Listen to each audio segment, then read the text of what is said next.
Vamos a ir al libro de Mateo, Evangelio de Mateo, capítulo 25.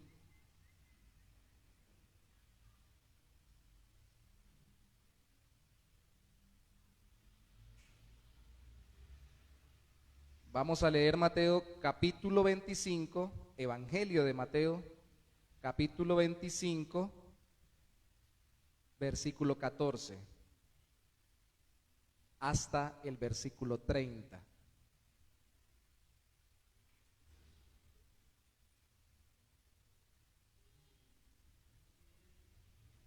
Si usted quiere ponerse sobre sus pies para leerlo, está bien. Si no, puede permanecer sentado. Vamos a leerlo en el nombre del Señor. Amén.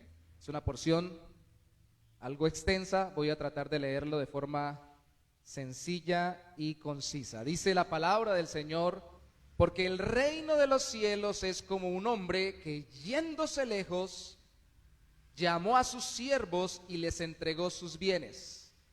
A uno dio 5 talentos, y a otro 2, y a otro 1, a cada uno conforme a su capacidad, y luego se fue lejos.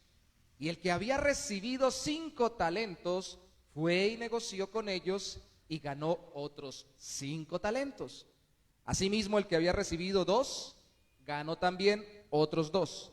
Pero el que había recibido 1 fue y cavó en la tierra y escondió el dinero de su señor. Después de mucho tiempo vino el señor de aquellos siervos y arregló cuentas con ellos, y llegando el que había recibido 5 talentos, trajo otros 5 talentos, diciendo: Señor, 5 talentos me entregaste, aquí tienes, he ganado otros 5 talentos sobre ellos. Y su señor le dijo: bien, buen siervo y fiel, sobre poco has sido fiel, sobre mucho te pondré. Entra en el gozo de tu señor. Llegando también el que había recibido 2 talentos, dijo: Señor, 2 talentos me entregaste, aquí tienes, he ganado otros 2 talentos sobre ellos. Su señor le dijo: bien, buen siervo y fiel, sobre poco has sido fiel, sobre mucho te pondré, entra en el gozo de tu señor. Pero llegando también el que había recibido 1 talento, dijo: Señor, te conocía que eres hombre duro, que ciegas donde no sembraste y recoges donde no esparciste, por lo cual tuve miedo. Y fui y escondí tu talento en la tierra, aquí tienes lo que es tuyo.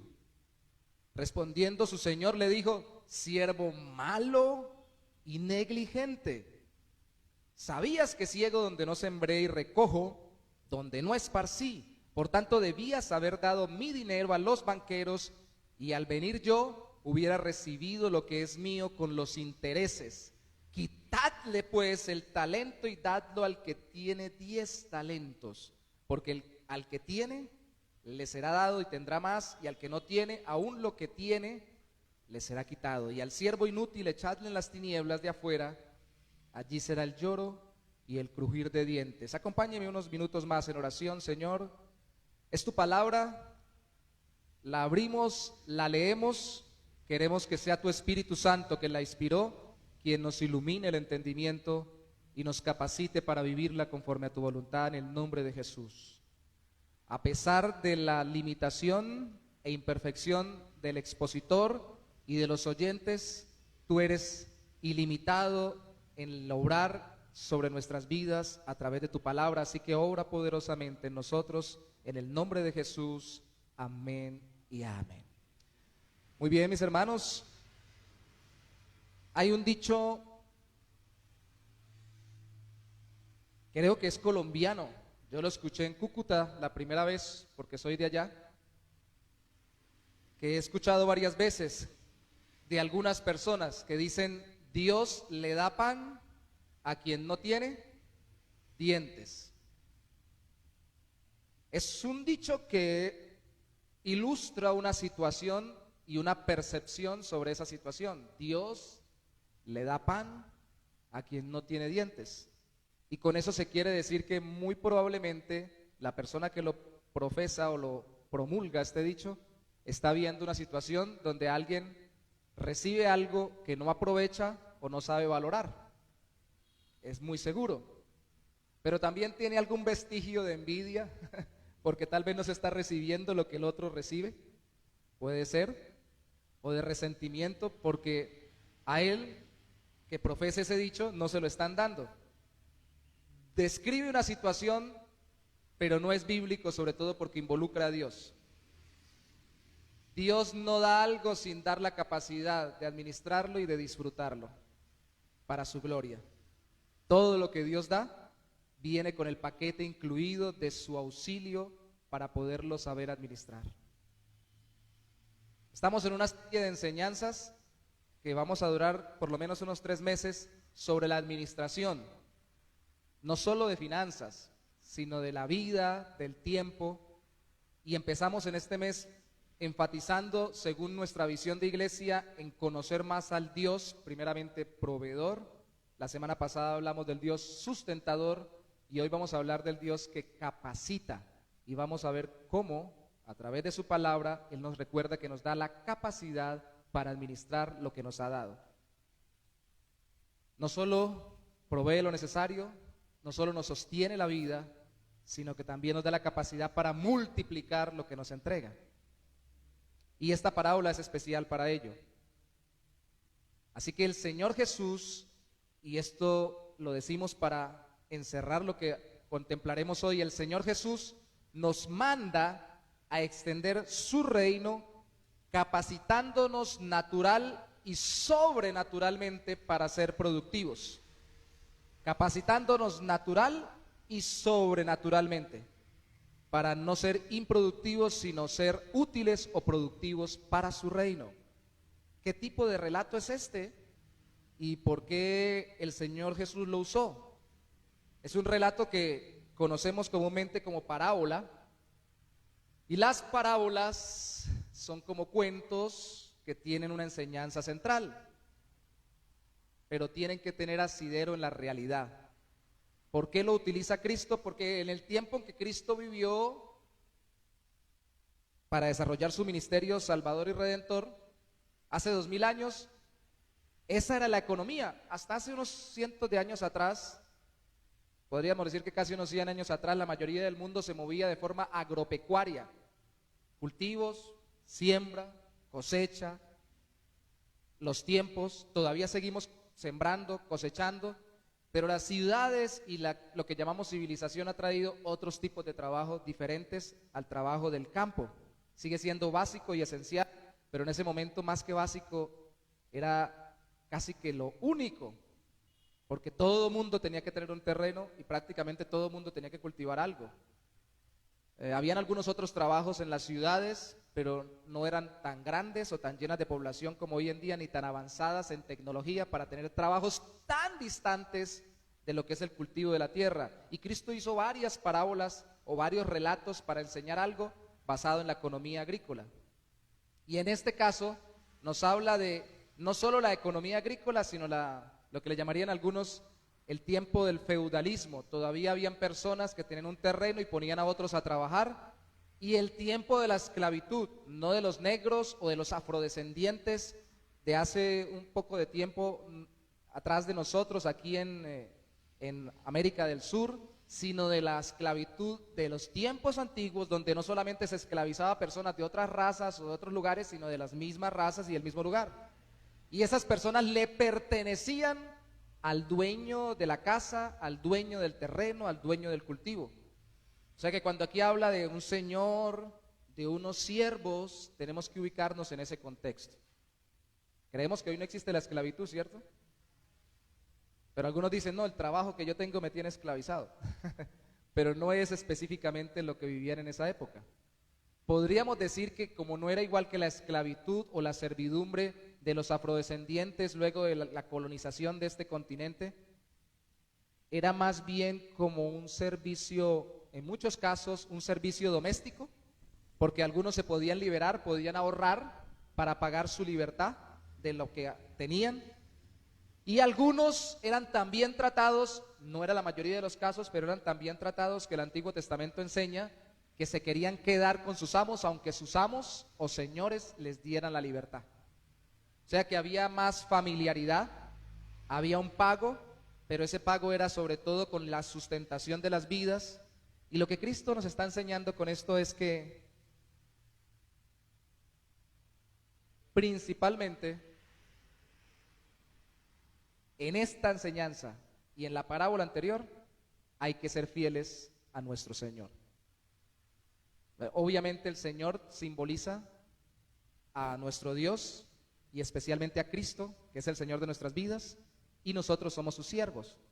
Somos esclavos por amor, somos siervos porque ha conquistado nuestro corazón y transformado nuestra alma, ha pagado por nuestra vida, pero le servimos.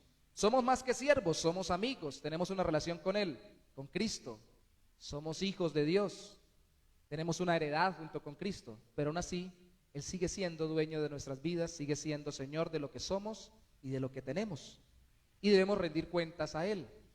Entonces, en esta parábola, la anterior, que es la de las vírgenes, está pidiendo fidelidad Cristo a los suyos hasta que Él regrese, porque en el capítulo anterior, en el 24, le han preguntado por el fin de los tiempos y Él ha hecho una descripción. Y entonces les está diciendo a través de estas dos parábolas, la de las 10 vírgenes, la pueden leer al inicio del capítulo 25, y esta, que sean fieles. De hecho, mire por favor conmigo el capítulo 24,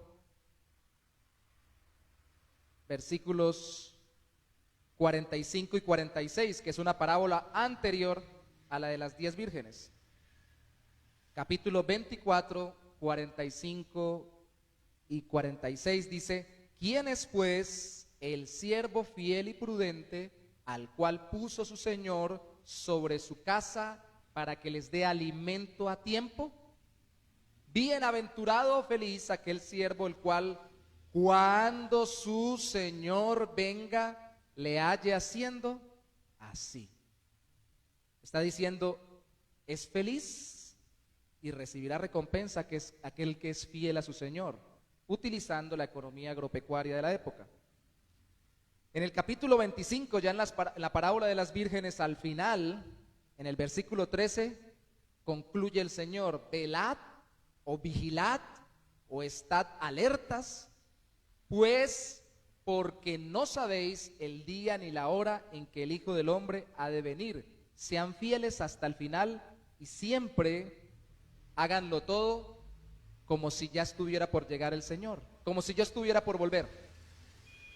Dijo algún hombre de Dios: programémonos como si Cristo demorara mucho tiempo, pero vivamos como si Él regresara hoy o mañana. Estemos viviendo de tal forma de que ya nos vamos a encontrar a la vuelta de esquina al Señor. No pase, para utilizar la ilustración, como pasó alguna vez con un hermano en la iglesia en que nací, en que él había dejado muchas cosas, Dios lo había transformado, pero todavía tenía la costumbre de fumar cigarrillo, y él decía que no, y le hacía daño a su salud. Y un día iba pasando, él trabajaba en un centro comercial, iba llegando a la esquina del centro comercial, dentro de tantos pasillos que tiene, a la esquina de 2 pasillos, bajó el cigarrillo, botó el humo, y la que venía por la otra esquina era la esposa del pastor, y le sopló en la cara, y todo el humo se lo comió. No tenemos que vivir como si le fuéramos a rendir cuentas a una familia pastoral o a una persona. Tenemos que vivir como si Cristo estuviera a la vuelta del pasillo, ser fieles, vivir con esa conciencia de que Cristo está por venir.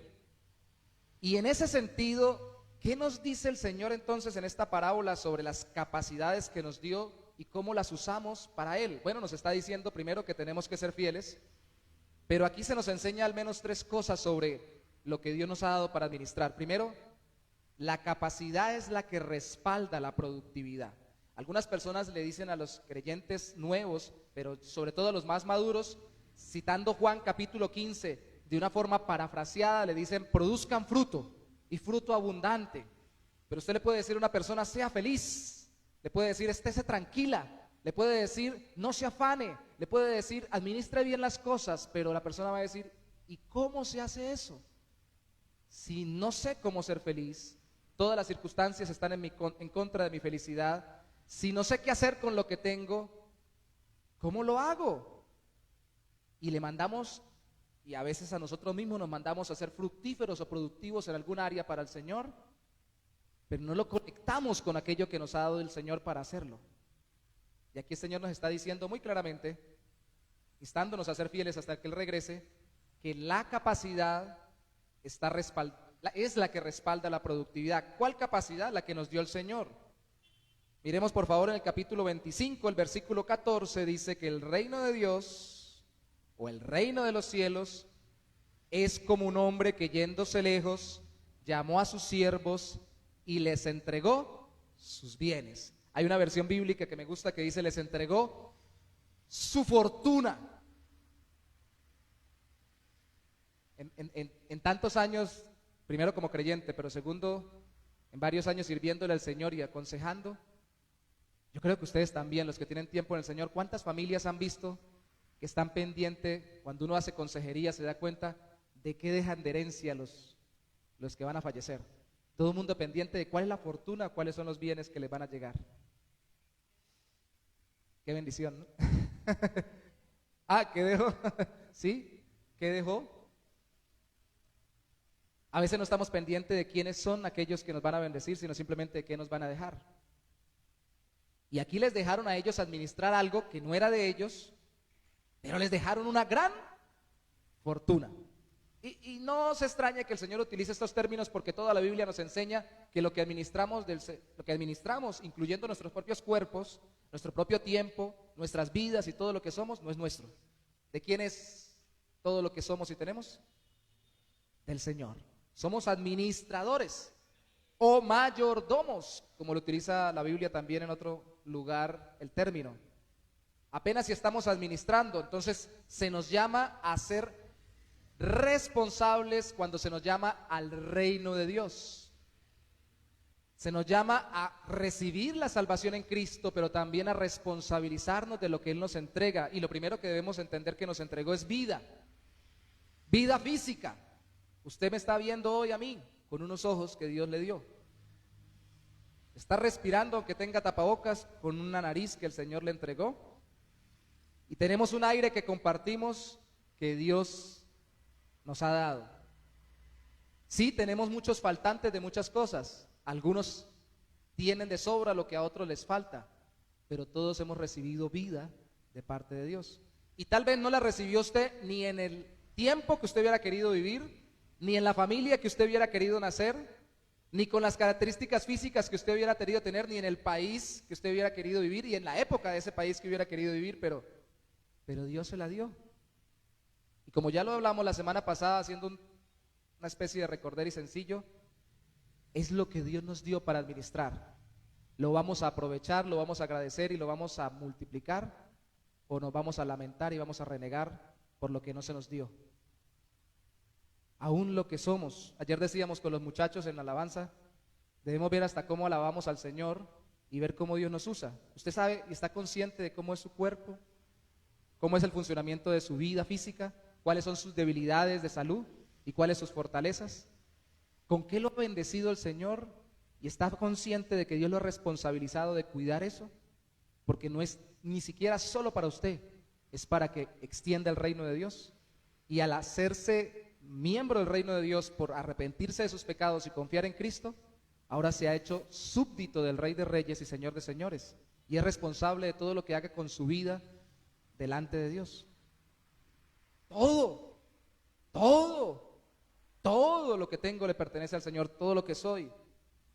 Se nos llama a ser responsables al introducirnos al reino de Dios, y al mismo tiempo se nos responsabiliza para utilizar para el reino las capacidades que Dios nos dio. Mire el versículo 15 de nuevo conmigo. A uno de estos siervos en la historia, el Señor le dio 5 talentos.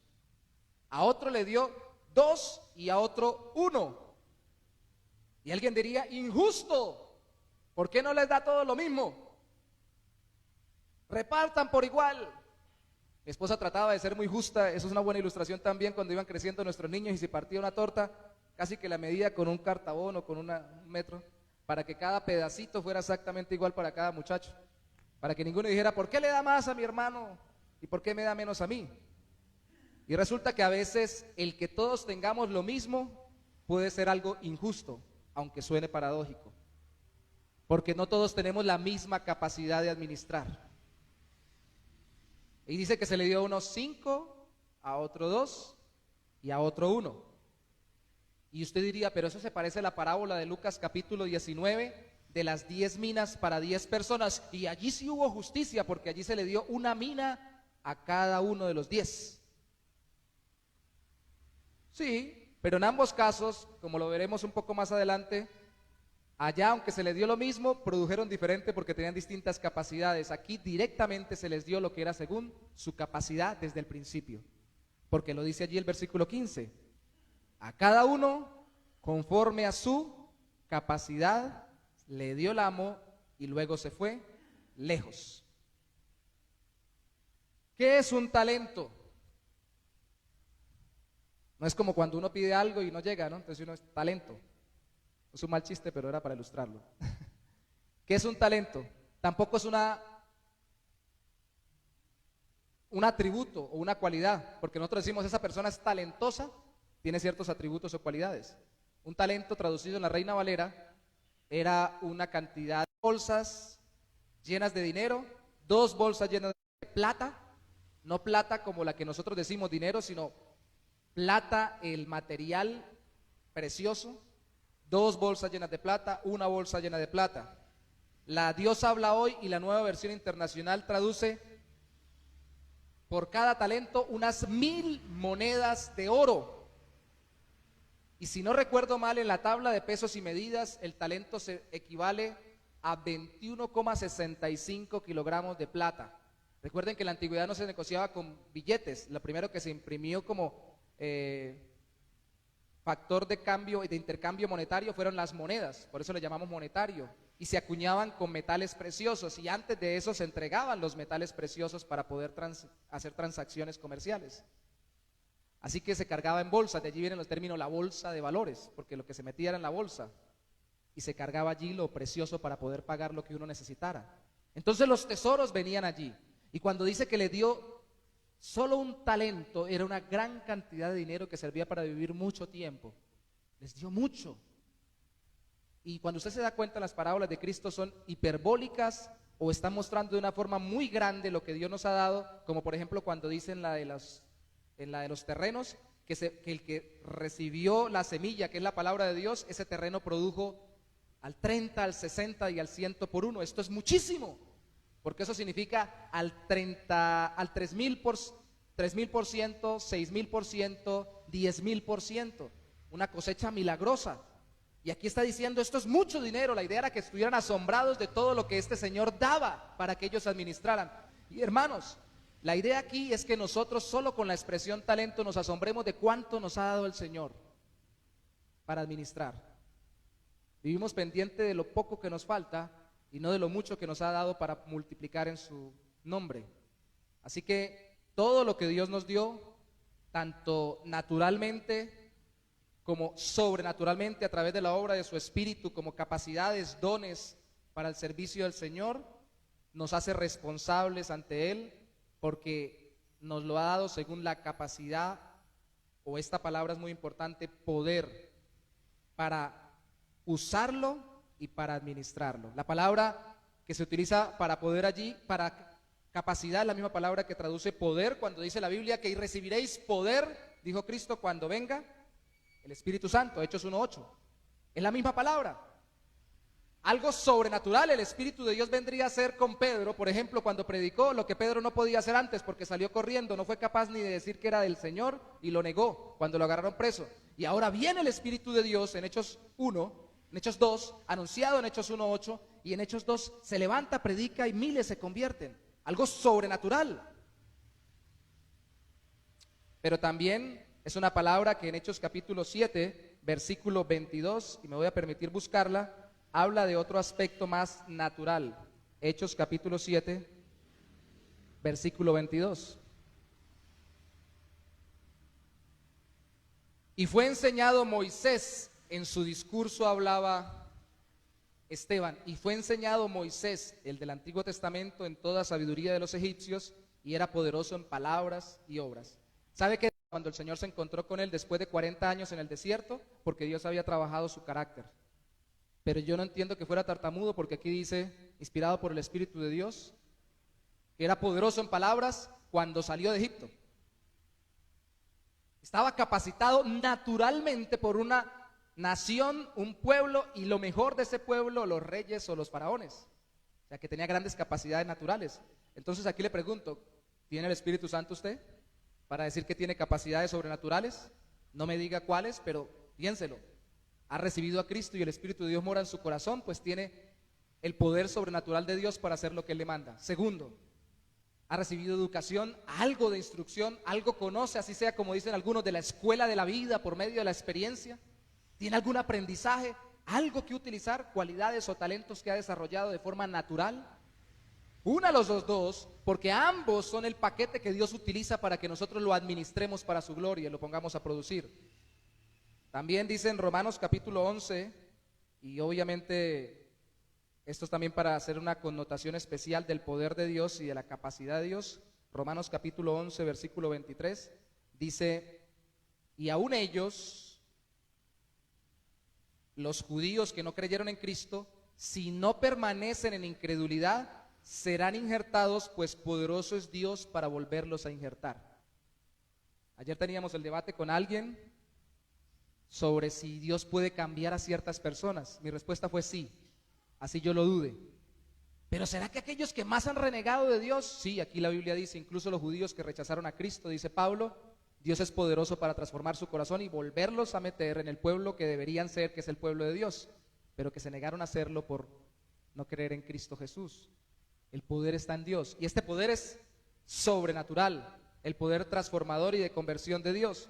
Pero esta palabra que vemos en Mateo, en la parábola de los talentos, habla más de capacidades. Santiago, al final de la Biblia, o ya casi al final de la Biblia, capítulo 3, versículo 2, la traduce como capaz, porque todos ofendemos muchas veces, si alguno no ofende en palabra, este es varón perfecto, capaz, que en otras partes es poderoso o capacitado también de refrenar todo el cuerpo. A veces la capacidad que tenemos más grande, dijo alguien alguna vez, no de hablar otras lenguas, sino de poder frenar la que tenemos. Mordernos la lengua para no hablar en algún momento, porque no va a ser sabio de edificación lo que vamos a decir. Eso se llama dominio propio, que en estos días en el devocional lo veíamos con Sansón, no lo tenía. Capaz. Mateo, volviendo a nuestro libro, en el capítulo 19, en el versículo 2, Cristo habla del matrimonio porque le preguntan por el divorcio, Él enseña del matrimonio, luego los discípulos le preguntan, y en el capítulo 19, en el versículo 12, cuando Él les habla, veámoslo desde el 11, les dice, entonces les dijo, no todos son capaces de recibir esto, sino aquellos a quienes es dado. Pues hay eunucos que nacieron así del vientre de su madre, y hay eunucos que son hechos eunucos por los hombres, y hay eunucos que asimismo se hicieron eunucos por causa del reino de los cielos. El que le toque, que lo haga. El que se lo impongan, que lo haga. No dice el texto, dice el que sea capaz de recibir esto, que lo reciba. ¿Usted es capaz de quedarse soltero, sin casarse? ¿Dios lo ha capacitado para eso, lo ha llamado para eso? ¿Es la menor cantidad de gente? Recíbalo. Ahora, si no es capaz de hacer lo que es correcto en el matrimonio, pues no se case y no le dañe la vida a alguien. Es lo que está queriendo decir Cristo aquí. Entienda que tiene que asumir que si Dios lo llama a casarse, Dios lo está capacitando para desarrollar una vida matrimonial. Y si Dios lo llama a quedarse soltero, Dios lo está capacitando para quedarse solo. Pero por amor del Señor, no se meta en lo uno ni en lo otro pensando que no es capaz de hacer nada. Ayer hablábamos con unos hermanos de un testimonio de algunas personas que me dieron alguna vez que cruzaron parejas por una supuesta instrucción del Señor, dos novios que se iban a casar, dos parejas de novios, y como supuestamente el Señor les había dado instrucción en una muy mala forma de ministrar la palabra de Dios, los hicieron cruzarse y se casó la novia de uno con el novio de la otra y la novia de la otra con el novio de la una, y la persona que me daba el testimonio me decía, le pregunté, ¿qué pasó con ellos? Y ella me dijo, una pareja tuvo muchos conflictos, siempre pensaron que no debieron haber hecho eso, que debieron haberse casado con el que era el novio original, y al final de los 7 años se divorciaron. Y yo le dije, ¿y la otra? La otra también tuvo conflicto, pero al final se convencieron de que ya estaban casados y que debían sacar adelante el matrimonio. No es la forma más convencional de hacer parejas, ¿no? Y espero que aquí en la iglesia no se vaya a desarrollar. El ministerio, usted se casa con usted, usted se casa con usted, usted se casa con usted. Eso no se hace. Dios obra y hace que las personas hagan un pacto delante del Señor voluntariamente, pero los que se convencieron de que estando en las circunstancias Dios le daba la capacidad para amarse, esos pudieron echar adelante el matrimonio. Hay gente que incluso tuvo un noviazgo largo, un matrimonio hermoso, una boda preciosa. Hablando de matrimonio y una boda, ceremonia espectacular, y viven toda la vida pensando, esta no era la pareja, yo no soy capaz de estar casado, a mí me va a tocar divorciarme. Debemos convencernos de que a lo que Dios nos llama, nos capacita para vivirlo. Y hay personas que administran fortunas económicas y no son capaces de administrar su propio cuerpo, ni de resistir, trabajar, mejorar un matrimonio, y terminan abandonándolo. Por eso es que no solamente estamos hablando de dinero, estamos hablando de administrar. Y tenemos que decir acá que lo que Dios nos ha llamado a hacer, nos ha capacitado natural y sobrenaturalmente para hacerlo. Mire conmigo por favor de nuevo la parábola, capítulo 25. Y voy a resumir de aquí en adelante. Este primer punto fue el más largo, los otros dos son mucho más cortos. El capítulo 25, en el versículo 16 se nos dice: el que había recibido 5 talentos fue y negoció con ellos y ganó otros 5 talentos. El 16 dice, el versículo 16, asimismo el que había recibido 2 ganó también otros 2. Y el verso 18 dice, pero el que había recibido 1 fue y cavó en tierra, escondió el dinero de su señor. Dios espera que nosotros seamos productivos según nos ha capacitado. Esa es la conclusión. Y decíamos que en la parábola en Lucas, aunque el Señor le dio a todos una parábola muy parecida, en la de las 10 minas, a cada uno de los 10 siervos en esa parábola la misma cantidad, una sola mina, todos produjeron distintos. Uno produjo 10, otro produjo 5.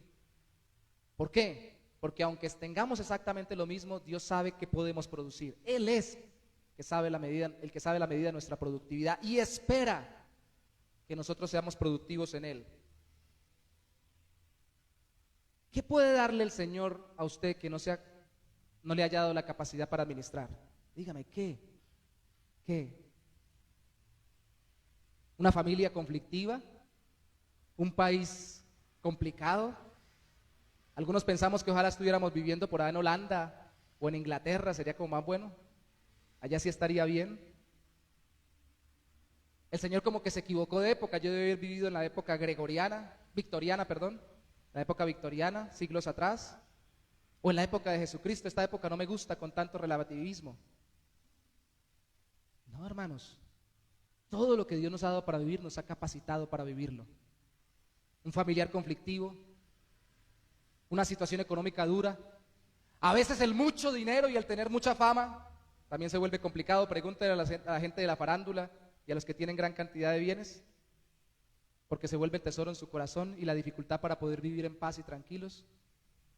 Entonces alguien puede llegar, la mayoría llega diciendo, pastor, yo no puedo vivir esta vida porque no tengo plata, pero alguna persona puede llegar a consejería, y alguna vez un amigo lo llamó así, una persona que tenía mucho dinero, para que lo aconsejara, porque con todo lo que tenía no sabía qué hacer, porque no tenía al Señor en su corazón, ni tenía la paz que da solo Cristo a través del perdón de pecados. Lo mucho y lo poco se vuelve muy difícil cuando usted no entiende que lo que Dios nos da, y no recuerda junto conmigo, nos da con la capacidad de administrarlo y de disfrutarlo para su gloria. Entonces la capacidad respalda la productividad refleja la fidelidad, y eso es sencillo, no lo voy a volver a leer. Ve, bien, buen siervo y fiel, entra en el gozo de tu Señor. Señora, me diste 5, hay otros 5. Bien. Y hay que felicitar y aprender nosotros también el lenguaje bíblico. Cuando alguien hace las cosas bien, hay que decirle, bien hecho. Gloria a Dios por eso, puede usted decirlo. Pero al mismo tiempo dígale bien, porque eso es reflejo de la fidelidad al propósito por el cual Dios le entregó lo que le ha dado. Usted tiene un trabajo y está siendo el más excelente en su trabajo y lo están promoviendo. Bien, gloria a Dios por eso. Tiene un negocio y lo está volviendo cada vez más productivo, echa para adelante. Bien, gloria a Dios por eso. Tiene dinero y lo está multiplicando y está generando empleos para otros. Bien.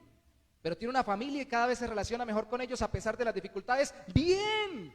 Ahora habla con la persona con la que no se hablaba. Bien, ahora está administrando su capacidad de relacionarse. Antes no hacía ejercicio, algo tan sencillo como eso, y ahora es capaz de decirle no al cuchillo y al tenedor y sí al ejercicio, a la caminadora y a la trotadora. Bien. Está administrando el cuerpo que Dios le dio. Gloria a Dios por eso. Bien.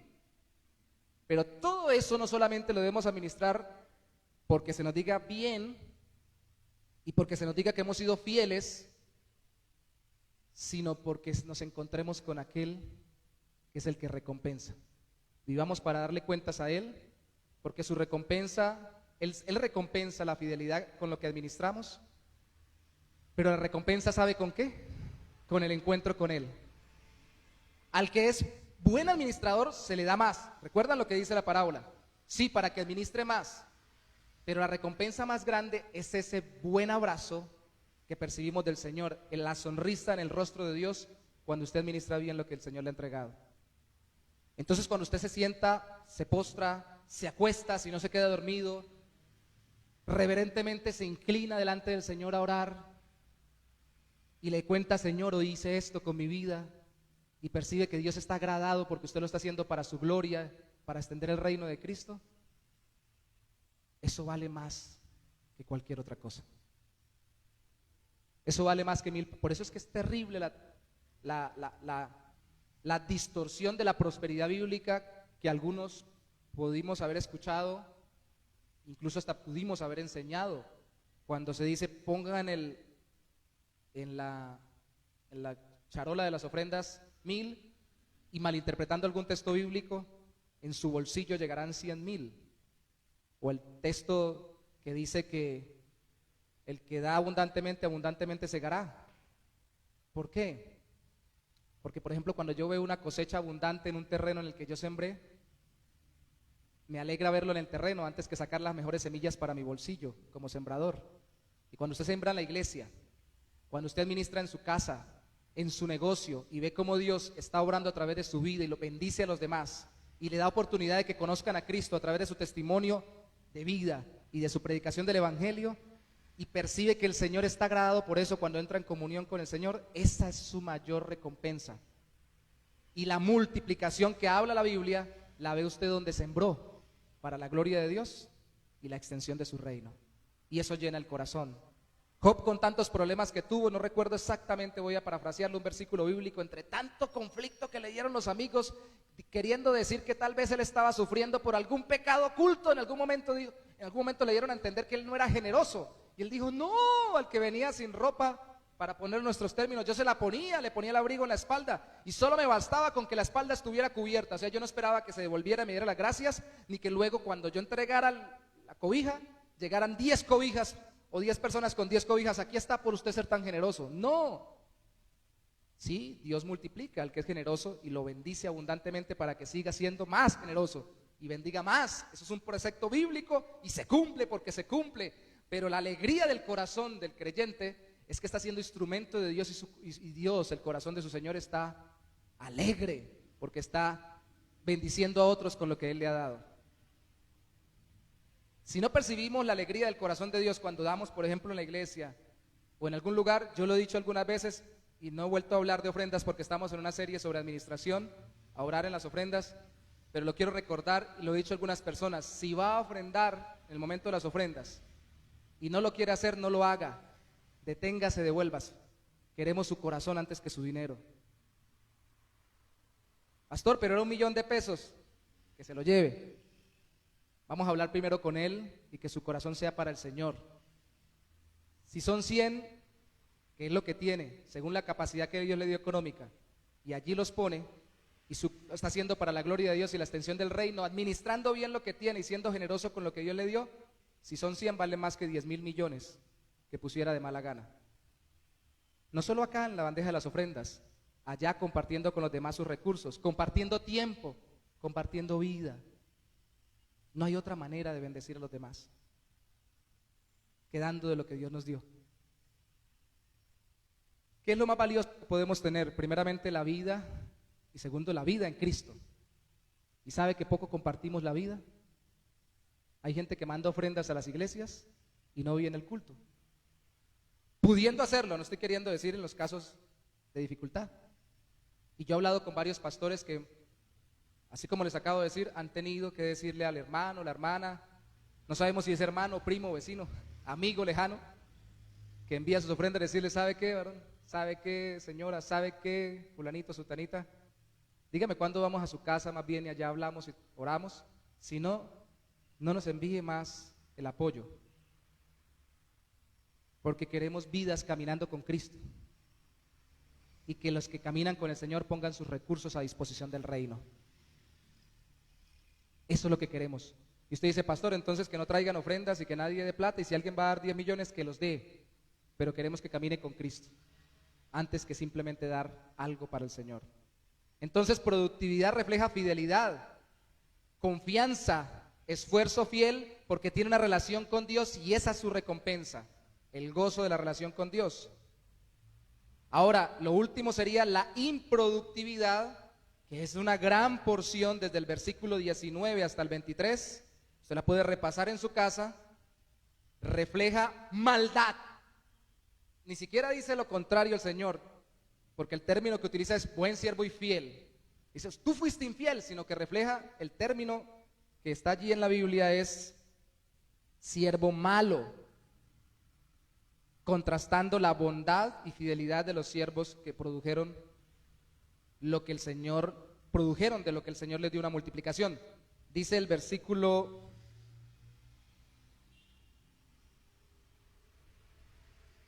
26, respondiendo su señor le dijo, siervo malo y negligente, ¿sabías que ciego donde no sembré y que recojo donde no esparcí? Por tanto debías haber dado el dinero a los banqueros y al venir yo hubiera recibido lo que es mío con los intereses. ¿Sabe? Esa palabra también significa dañina, perjudicial. Una persona puede agarrar algo muy bueno y volverlo algo muy malo, con una actitud negativa. Iba a poner la negatividad, pero esto es improductividad. Pero es una expresión negativa del corazón que recibe algo y que piensa y que lo retiene y que no lo quiere dar, no lo quiere multiplicar, no lo quiere aprovechar, no recuerda que se le entregó para administrarlo y multiplicarlo. Eso es maldad de corazón, pero eso significa una actitud dañina, nociva, de negligencia, porque percibe negativamente lo que Dios le ha dado. La expresión de este siervo es, tú eres un Dios, tú eres un señor, porque era una historia de una relación entre personas, tú eres un patrón, un dueño muy duro, yo te veo muy duro. Y la pregunta es, ¿cómo lo veían los otros que multiplicaron lo que Él les dio? ¿Se da cuenta que uno puede ver a un Dios poderoso y grande, que hace grandes maravillas? Puede decir, Señor, tú eres demasiado poderoso, y verlo desde el punto de vista negativo y decir, Señor, y yo no sé lo que me entregaste, no sé si será capaz de administrarlo, y empezar uno a tener una actitud nociva y dañina y guardarse lo que Dios le entregó. No hablar teniendo voz, no caminar teniendo pies, no tocar teniendo manos, no mirar teniendo ojos. Casi que podría decir eso sería, aunque es un término teológico, una blasfemia, porque Dios nos lo ha entregado para que lo utilicemos para su gloria. ¿Qué capacidades, qué talentos, qué dones naturales Dios le entregó? Y si usted tiene esa actitud, está mostrando desconfianza del Señor en cualquier área de la vida. Y si yo la tengo y está teniendo una actitud nociva que le hace daño a los demás, a la extensión del reino, y se hace daño a sí mismo, que es lo más tremendo. Empieza a ver a Dios de una forma distorsionada y le dice, tú siembras donde no se gastes y todo lo demás. Algunos comentaristas dicen que el Señor afirma esa frase y vuelve y se la repite simplemente por seguirle la cuerda, pero realmente esto es algo ilógico. ¿Cómo va a sembrar, cómo va a cegar o cosechar donde no sembró? Pero lo que quiere decir es, tú eres demasiado fuerte, demasiado duro, demasiado exigente. Algunas Biblias traducen demasiado severo. Y es que tenemos un Dios que es perfecto, y algunos hermanos nos metemos en teología para negar, para volvernos negativos. Es que nuestro Dios es tan perfecto y tan santo y tan puro, entonces, yo no soy capaz de vencer el pecado, porque Él es puro y perfecto. Él solamente pudo vencer el pecado cuando se hizo hombre a través de su Hijo. Yo ya me voy a dejar llevar por el pecado. ¡No! Camine con Dios y sepa que el Señor es todo lo grande y poderoso, y véalo desde el punto de vista positivo, que impulse su confianza. Si Él es tan grande, tan poderoso y tan santo, me puede santificar en mi debilidad, me puede hacer productivo en medio de mi improductividad. Esto que me parece tan poco que tengo para dar, para administrar, lo puede multiplicar. ¿No multiplicó 2 panes, 5 panes y 2 peces a 5,000? Y luego hizo lo mismo con otra cantidad diferente, pero para 4,000. Se lo recalcó a los discípulos. ¿No puede hacer mucho con lo que nosotros tenemos? Hay culturas que a todo le dicen en diminutivo, ¿no? En México, nosotros también acá. Alguien me corrigió alguna vez que dejara de decir la iglesita, la casita, el carrito, la camionetica, pero yo tuve un amigo que estuvo en una comunidad religiosa católica y él decía, la humilde canchita que tenemos de básquet y de tenis, la humilde nutricionista en el humilde comedorcito, y era una cosa grandísima. Eso era ya por cambiarle el enfoque porque tenía muchísimo. Pero a veces nosotros vemos tan poquito lo que tenemos que así lo decimos. Es que yo sí canto, yo sí predico, yo sí vendo, si estoy vendiendo, yo sí trabajo, pero es que tan poquito comparado con otros que trabajan, venden, oran, predican y que lo hacen mejor. Yo no lo voy a hacer. Eso es enterrar el talento, desconfiar de Dios. Ser improductivos refleja un carácter dañino, negligente, una posición negativa ante la producción que termina dañando nuestro corazón. No solamente nos da una percepción negativa, nos da una posición frente a la vida negativa y nos da al final una conclusión de esa etapa de nuestra vida y de toda la vida negativa. En la parábola de Lucas 19 hace una diferencia el Señor en su relato y dice que al que también escondió en ese caso la mina, lo reconvino, pero a otros fue los que condenó. Aquí pareciera decir que a este siervo infiel lo condenó al final porque tal vez no era un siervo verdadero. Y yo no creo que haya un cristiano improductivo. Todos hemos avanzado.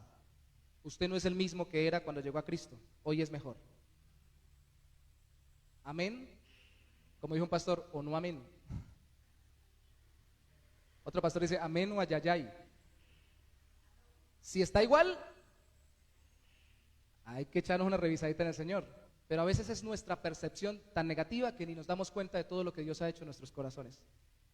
Hágase una evaluación y mire todo lo que Dios ha transformado para que se anime. Esa es la lección bíblica. Los salmistas, cuando estaba muy mal, empezaban a mirar todo lo que Dios había hecho en el pasado con el pueblo de Israel, con Moisés, con Abraham, con Jacob, con cada uno de sus instrumentos, con su pueblo, y se animaban. Diga, Señor, me ha sacado, me ha dado vida, me sacó de esto, me libró de aquello, me ha dado arrepentimiento de pecados, me ha dado a Cristo. Levante el ánimo en el nombre del Señor y empiece a producir con lo que tiene. Diga, ¿cómo no voy a hacer multiplicar esto? En el nombre del Señor. Esta vida, este tiempo, estas finanzas, este trabajo. Ánimo en Cristo. Haga una lista o enliste todos los dones, capacidades que Dios le ha dado, naturales y sobrenaturales. Y las sobrenaturales, por favor, no piense que solamente son las extraordinarias. No digan, que yo no tengo el don de sanar enfermos. No. Recuerde que sobrenatural puede ser obrado en lo ordinario. La Biblia habla, por ejemplo, del don del Espíritu Santo, del don dado por Dios, obviamente a través del Espíritu Santo, de la enseñanza, Romanos capítulo 2. Y hay gente que enseña muy bien de forma natural, pero hay gente que enseña muy bien la palabra de Dios porque el Espíritu Santo de Dios los ha capacitado para ello. Y se ve muy ordinario. Porque usted no lo ve haciendo cosas raras, pero es el Espíritu de Dios el que está dándole esa capacidad. Yo voy concluyendo con algo especial. Cuando nosotros en el Señor nacimos, empezamos en la iglesia, éramos unos jóvenes, creo que fuimos muy llamados temprano, pero siempre me he corregido a mí mismo, como lo dije hace un rato, y dije no, aunque piense que fue muy temprano y aunque piense que fue una circunstancia que normalmente no deberían llamar a alguien al ministerio, fue Dios el que me llamó, así que Dios me capacitó para esto. Y le hacemos, y trabajamos. ¿Y sabe cómo Dios empezó a mostrar eso? Que tenemos un llamado ministerial de pastoreo por la consejería. Éramos muchachos, jóvenes, recién casados, y nos llegaban todos los hermanos de mucha edad de la iglesia, o por lo menos varios, a conversar con nosotros y a que les diéramos consejos. Y uno decía, pero aquí no es al revés. que ellos lo aconsejen a uno, bíblicamente hablando. Pero no entendía, y poco a poco fui entendiendo que era una capacidad que Dios nos estaba dando, no natural, sobrenatural, para llevar a otros a Cristo en medio de sus problemas con la palabra de Dios y la oración. Y hasta el día de hoy lo disfruto y estoy convencido de que Dios me llamó a eso. Y me encanta cuando alguien se sienta a comentar una de las cosas, porque a veces solo hablando y poniéndolo delante del Señor en oración, la persona empieza a ver la respuesta de Dios. Y eso se ve muy natural, se ve muy sencillo. Pero si Dios me capacitó para eso, ¿quién soy yo para enterrarlo en el fondo de la tierra? Hay hermanos que tienen capacidad para administrar muy bien lo físico. Gracias, hermana Diana, que ahora es tesorera. Pero hay muchos que tienen capacidad para administrar. Al final, los que estén llamados a ser directores de culto o al servicio, necesitamos armar equipos de dirección de culto y de protocolo, le llaman a algunas iglesias, para la entrada y la salida. Usted tiene amabilidad para tratar a la gente, es una capacidad que Dios le da. Es un fruto incluso, la benignidad del Espíritu Santo. No vamos a poner en la entrada al que diga, buenas, ¿cómo está? Siéntese por ahí, cuidado donde se sienta, mire bien por dónde se está metiendo. No, vamos a poner a alguien que Dios le dé esa amabilidad. Se puede desarrollar naturalmente, pero viene dada también por el Espíritu de Dios, que diga, hola, Dios lo bendiga, ¿cómo está? Sí, Señor, bien pueda por acá. Qué bueno tenerlo en este día. Personas que, por muy limitadas que parezcan, tienen algo para dar. Amén. ¿Qué tal si nos ponemos sobre nuestros pies para orar? Una vez más, la conclusión es, haga una lista de todos los dones y capacidades naturales y sobrenaturales que Dios les ha dado en Cristo, empezando por el mismo regalo del Espíritu Santo, de su presencia, esa persona del Espíritu de Dios en su corazón, y ponga a producir lo que Dios le ha dado. Padre, ¿cómo negar que tú eres un Dios que provee, que sustenta, que capacita y que nos hace productivos o fructíferos? Cuando Cristo pasó por una higuera y la maldijo, se secó. Pero bendito sea tu nombre, que ese mismo poder para quitar la vida es el mismo poder que tú tienes para darla y multiplicar, no solo una higuera, una uva, una planta, un terreno, sino una vida. Y tú has sembrado en nosotros tu propia presencia a través de la fe en Jesucristo. Si alguno no ha creído en Cristo en esta hora, por la obra de tu mismo Espíritu, reconozca que su vida no está aquí sin propósito y sin sentido. Se arrepienta de la incredulidad y de la falta de confianza en ti y de su propio pecado, aunque no vea pecado, pero también para productividad en la tierra. Y si ya somos creyentes, algunos podemos dar más de nuestra economía para otros, para la iglesia, para el mundo, para los familiares. Otros podemos dar más tiempo, otros podemos dar más ayuda física, otros podemos dar más consejería, los que en algún momento no hemos sido todo lo productivos que pudiéramos. Esta iglesia tiene tanto. Hay cada iglesia tan llena de personas, tan llenas de talentos y de dones, talentos naturales y dones de tu Espíritu, que uno pregunta por qué nosotros no avanzamos más. La respuesta es clara, porque nos falta confiar más en ti y usar lo que tenemos para tu gloria y arriesgarnos en tu nombre, Señor, y servirte con todo el corazón. Ayúdanos, Señor, ayúdanos a hacerlo. ¿Qué nos detiene? El mundo, si nos matan, vamos a tu gloria. ¿Qué nos detiene? El diablo no nos puede quitar la vida eterna. Lo que más hace es acusarnos. Y ya él está juzgado. ¿Qué nos detiene? Nuestra propia negatividad, nuestra percepción negativa, que nos hace verte con desconfianza. Pero gloria a ti, porque textos como estos nos enseñan que la fidelidad brota de un corazón que confía en ti y se vuelve productividad, que no es imponernos a nosotros mismos, es encontrar lo que tú nos has dado, darte gracias y buscar dibujar en tu rostro una sonrisa usándolo para tu gloria, porque tú nos lo diste para ello. Gracias por mis hermanos, Señor. Yo te pido los bendigas con cada día más talentos, dones, capacidades, bienes, recursos. Llénalos abundantemente. Que haya desborde de bendición en medio de cada vida, cada familia, en esta iglesia, en cada iglesia que te conoce, Señor. Y que eso repercuta a sus alrededores, en sus comunidades, en sus familias. Y que tú seas conocido por medio de nuestra generosidad, laboriosidad, por medio de nuestra productividad en toda área que tú nos permites vivir. Gracias, Señor. Te damos muchas gracias en el nombre de Jesús.